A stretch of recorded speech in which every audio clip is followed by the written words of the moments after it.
Live in the studio now are political insiders Tony May and Charlie Giroux. Thank you guys both for being here today. We're going to start off with the fiscal cliff, guys. Do you think any progress is actually being made on this so far?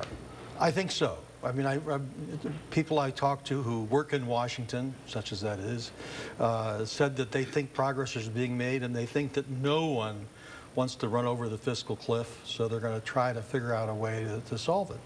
Will they? Probably. Okay. But at the last minute. And the really tough question here is, how do you do it? Because everybody's taxes are going up if they don't resolve this issue. Even Tony would agree that everybody's taxes going up is not a good idea. So I think you're going to find some mechanisms to raise revenue without raising the marginal rates of taxation, which leads to a whole nother debate. But for the time being, the short term, I think you'll be hearing things about limits on the deductions for the mortgage interest, for charitable deductions, et cetera, not eliminating them, but limits on them that might back them off of the fiscal cliff. Now, a lot of arguments that I've heard is, okay, you raise the taxes, you get the money in, but that the government's not going to use this to balance the budget. They're going to use it for other programs. So that's the biggest problem, Tanya. The problem has been that the Republicans have been snookered before with promises of future cuts in exchange for taxes now. They aren't going to do that again. Anything that they do on the revenue side is going to have to be tied to cuts now. And I think that the real thing to watch for is Bob Casey, the chairman of the Special Senate Finance Committee, on the issue of the fiscal cliff.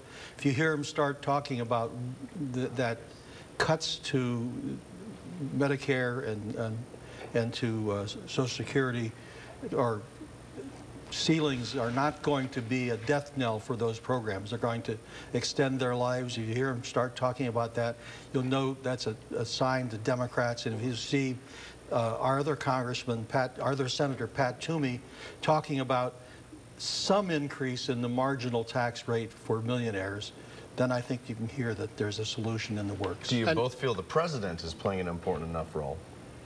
Well, I mean, the president's in the catbird seat in many respects because he can blame it on other people at this point. But I think Tony makes an important point, and it's a sense in which Pennsylvania is really pivotal. Our two senators, Republican and a Democrat, could play a very key role in all of this. How so? By doing exactly what Tony said, by coming to the grand bargain that's been talked about and figuring out a way to both cut back on spending and figure out some way to get increased revenue in the short term. At least we know that Casey can always get Toomey's ear, whether Toomey wants to hear it or not. Well, I think he does. John Hanger threw his hat in the ring to run for governor in 2014. He's the first one to do so. Number one.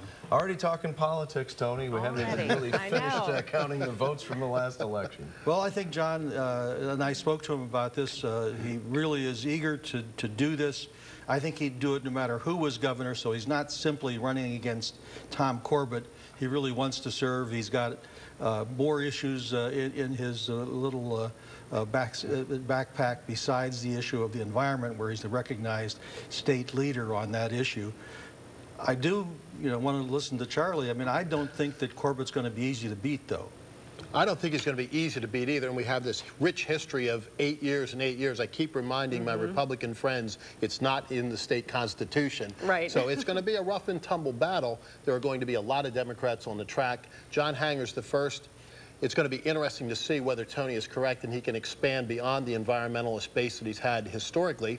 He's moved into a position of quote-unquote respectability in recent years, but there's a lot of history with John Hanger that will be brought out during the course of this campaign that may be a little difficult for him. There's going to be a lot of history about a lot of people. It's going to be a big primary race. It'll be one to watch. It will be. It's a good job, high unemployment, be lots of people looking to apply. That's true. All right, we'll see what happens. Well, you can catch our political insiders every Tuesday here on CBS 21 News at 5:30.